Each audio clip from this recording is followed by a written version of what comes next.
dirty work in Syria, while the mainstream media is still portraying these rebels who are being directed by terrorists as defenseless demonstrators.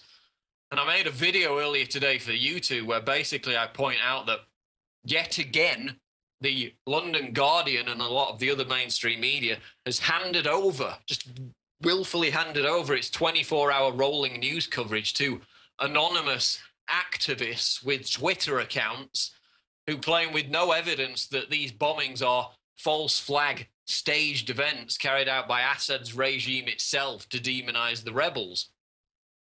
So, you know, I get it.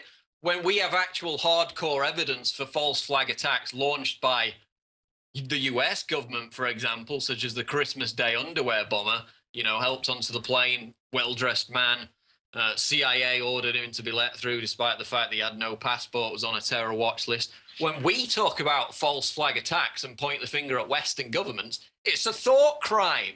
But when, you know, Syrian activists with dubious anonymous Twitter accounts do it, they're just handed the front page of The Guardian and major global newspapers. You know, the dangerous 9/11 truthers and their nutball conspiracy theories are all marginalized when it's about terror attacks in the West. But apparently, so I'm told, false flag attacks only occur in Middle Eastern nations that are the target of NATO regime change. Isn't that a coincidence? So basically, you've got The Guardian handing over its entire news coverage to these anonymous Twitter activists who claim it's all a false flag. Because, of course, the terrorists carrying out the bombings are NATO-backed, NATO-funded, NATO-transported, airlifted them in from Libya. And on top of that, we've got these tweets now from Ambassador Susan Rice, US Ambassador to the United Nations. And she's come out with a couple of tweets. The first one is, quote, bombings also remind us of the urgent need for a political solution in Syria before it is too late. So she's seizing on bombings committed by NATO-backed, US-backed al-Qaeda terrorists as a justification for NATO military involvement. That's pure terrorism, carrying out the attacks and then using them for political point scoring. And listen to this. This is another tweet from Ambassador Rice. The longer Assad clings to power, the greater the risk of destabilization in Syria and throughout the region. So she's basically threatening more destabilization. She's basically saying, yeah, you're going to get bombed some more. Hope you enjoy it. And it's just brazen terrorism. She's claiming that these bombings make it, you know, grease the skids even more for a NATO military assault. And it's the NATO-backed terrorists who are behind the bombings. But not if you're The Guardian, when it's all a false flag, wild conspiracy theory, which is how they normally characterize false flags. But because anonymous, dubious Twitter users are saying it, you know, it's the height of credibility. Normal rules do not apply. Moving on INFOWARS Nightly News, group that admitted manufacturing global warming threat still pushes same hoax. PRISONPLANET.com story. And basically, our old friends in the global warming alarmist movement are up to their old tricks once again. The secretive Club of Rome has issued a report entitled 2052, a global forecast for the next 40 years, which decries improving living standards in developing countries and warns that man-made climate change could eventually kill off humans entirely. So who is the Club of Rome? Well, it's similar to the Bilderberg Group. It's a collection of power brokers. They don't meet very often like Bilderberg do annually, but they put out reports like this one, warning us that if we don't pay carbon taxes to Al Gore and Marie Strong, both Club of Rome members, that, you know, the sky's going to fall in. Global warming is going to wipe out humanity. And why it's rich, and I mean, this, of course, this is what the mainstream media has failed to report and point out in each one of these articles about this new Club of Rome report. Basically, they're calling for a new system of governance, global governance, enforcing eco-fascism on the back of fears about rising temperatures. But this is the very same group, the same organization who in their 1990 report, The First Global Revolution, openly admitted that they had manufactured the idea, the quote idea, to use global warming as a means of creating this fake outside threat of eco-apocalypse. And this is the direct quote from the report, which you can read in the article. Quote, in searching for a common enemy against whom we can unite, we came up with the idea that pollution, the threat of global warming, water shortages, famine, and the like would fit the bill. All these dangers are caused by human intervention. The real enemy, then, is humanity itself. And this passage appears under a subheadline entitled, quote, the common enemy of humanity is man. So basically, that's them admitting that they manufactured this phony threat to make mankind the enemy, and now they're going to punish mankind by enforcing this draconian global government in the name of saving the planet. So again, you know, even as the science discredits the global warming alarmists, just as it discredited the Paul Ehrlichs and John P. Holdrens of the world when they were fear-mongering about a deadly new ice age back in the 70s, the modern-day climate change alarmists are being discredited once again by the very science. You know, polar bear populations exploding, emperor penguins exploding, ice sheets thickening, Bering Sea ice thickening, Himalayas ice thickening. The temperature is in fact getting colder, and they're once again fear-mongering about rising temperatures requiring the need for a new global government and a carbon tax, when they were the ones who admittedly said, we're going to create this fake scare and blame it on humanity to get this power. So, you know, just pay your carbon tax to Al Gore and Maurice Strong and everything will be okay. They'll save the world.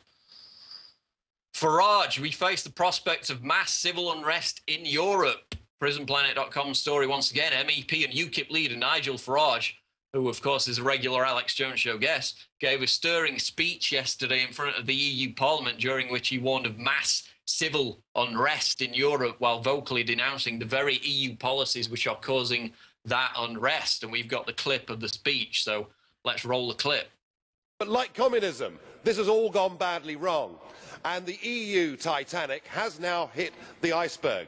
It is a European Union of economic failure, of mass unemployment, of low growth, but worst of all, it's an EU with the economic prison of the euro. We cannot do it if we're asked to rally behind that flag. I owe no allegiance to that flag, and nor do most of the people in Europe either. And Farage is by no means alone in warning of this massive civil dislocation in Europe as a result of this euro crisis, which, of course, as we know in recent days, has deepened because of the promises by the new Greek radical left leader who's attempting to form this anti-bailout coalition. So it's all heading south once again. But do we remember the report about the British government warning their embassies in Europe to prepare for the safe evacuation of British expats in the aftermath of a euro currency collapse? Remember that report in the Telegraph? They were talking about people not being able to withdraw cash, no access to bank accounts if the single currency collapsed. We also had the top US military commander, General Martin Dempsey, back in December, saying he was concerned that the United States could be exposed to the collapse of the Eurozone as well, quote, because of the potential for civil unrest and breakup of the Union. And this is all coming to the fore once again in recent days. So basically, because these Eurocrats are desperate to cling on to their pet project, which is the Euro single currency, which of course was hatched by the Bilderberg Group, which itself created the EU back in 1955, decades before it was officially proposed in the Maastricht Treaty, because they would rather see chaos and bloodshed on the streets of Europe than allow this kind of orderly collapse of the Eurozone. They're only creating the toxic environment for a more disorderly collapse at some later date. And just another fantastic, stirring speech by Nigel Farage of UKIP, who is one of the very few MEPs taking on the authoritarian, dictatorial European Union. Scientific ghost city to test future technology.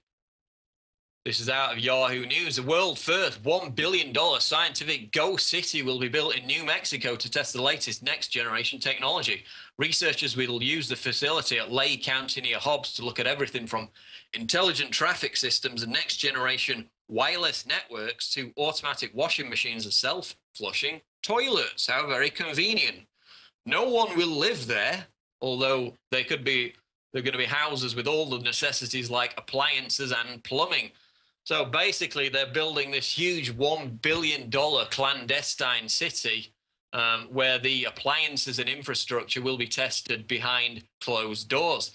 And of course, this is the place where the Internet of Things, hailed by CIA chief David Petraeus as the new great dawn of surveillance, this is where all these little appliances for clandestine statecraft are going to be tested. This is where the IntelliStreet light poles that also have Homeland Security applications are going to be honed to spy on your conversations as they bragged they could as you walk down the street. So basically, it's all about beta testing Big Brother in this $1 billion secret ghost scientific city. Next story on InfoWars Nightly News: Soylent Pepsi is people. It's considered business as usual. The Obama administration has ruled there is nothing wrong with using aborted human fetus tissue to flavor Pepsi. Dead babies for profit were also recently discovered by customs officials in China, where corrupt medical staff are said to be tipping off medical companies when babies are aborted or delivered stillborn, according to the Daily Mail. So, I mean, did we really need another reason not to drink Pepsi? I mean, why on earth is anyone with half a brain still drinking Pepsi or any kind of soda when it's laden with aspartame, which we know from the studies done on rats, has the carcinogens which increase the risk of cancer? So, if you're still drinking Pepsi in the knowledge that it contains human baby tissue, then I'm sorry, but you deserve everything that aspartame has to offer. Remember the story a few weeks ago, the woman who died from drinking soda, 10 liters of Coke a day. So I guess this is just like the zombie equivalent of brains to some people. I mean, they have to guzzle the aspartame. It's very nutritious for them. So, if you're stupid enough to play in traffic, then you deserve to get run down. The information is freely available that not only is soda and Pepsi and Coke laden with this carcinogen, but now it also contains the nutritious aborted baby tissue. Yum, yum. Glug away. So now we're going to go on to our quote of the day on InfoWars Nightly News from 17th century French political historian Alex de Tocqueville. And he said this, quote, "Democracy and socialism have nothing in common but one word, equality. But notice the difference. While democracy seeks equality in liberty, socialism seeks equality in restraint and servitude." But, apparently with Obama and Biden, we're going forward. We're going forward into a brave new Marxist world. And if you don't like the brand of socialism that they've got to offer, then we've got another 4 years of Trotskyite neocon conservatives as the alternative. What a choice that is, ladies and gentlemen. So, forward together with Obama and Biden. That's going to wrap it up for this edition of InfoWars Nightly News. I would again urge you to subscribe at PrisonPlanet.tv. If you're watching this on YouTube, of course, PrisonPlanet.tv is where InfoWars Nightly News is streamed live, along with all the other exclusive multimedia content. So that's going to wrap it up for today. I've been your host, Paul Joseph Watson, and we'll see you on the next edition of InfoWars Nightly News.